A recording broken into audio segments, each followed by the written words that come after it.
ফিল্মে যখন আমি সাইন করি তখন আমি ভাবতেছিলাম যে আচ্ছা এটা কিভাবে সম্ভব। ফর দ্য ফার্স্ট টাইম আমি চঞ্চল দাকে দেখছি, মানে ফিল্ম করার আগে ওটার উপরে আমরা একটা ক্যাম্প করবো। তো আমরা যে গল্পটা প্রেজেন্ট করার চেষ্টা করেছি ওটা যদি দর্শক মহলে ওই জনপ্রিয়তাটা পায়, ওটা আমার জন্য সার্থকতা, হয়তো আমার টিমের জন্য সেটা সার্থকতা। আপনাকে নিয়ে এক ধরনের প্রত্যাশা তৈরি হয়েছে সাংবাদিক মহলে এবং রাফি ভাইয়ের ফ্যান মহলে।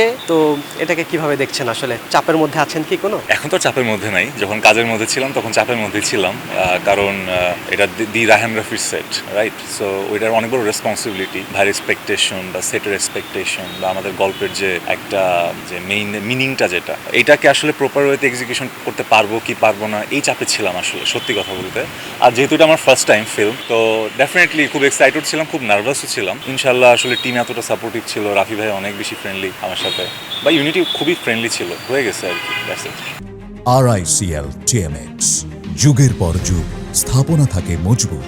হলিউড বলিউডে যেটা দেখা যায়, ফার্স্ট মুভিতে একটা চমক নিয়ে আসে, সেটাই তার ক্যারিয়ারকে একদম 360 ডিগ্রি ঘুরিয়ে দেয়। আপনি কি এমন কিছু আশা করছেন কিনা? আমার নিজেকে দিয়ে না, আমি চাচ্ছি আমাদের ইউনিটি ফাটিয়ে দিই এবং এই গল্পটা জয় জয়কার হোক, সবাই ভালোবাসুক এই গল্পটাকে। তো আমরা যে গল্পটা প্রেজেন্ট করার চেষ্টা করেছি ওটা যদি দর্শক মহলে ওই জনপ্রিয়তাটা পায়, ওটা আমার জন্য সার্থকতা, হয়তো আমার টিমের জন্য সেটা সার্থকতা।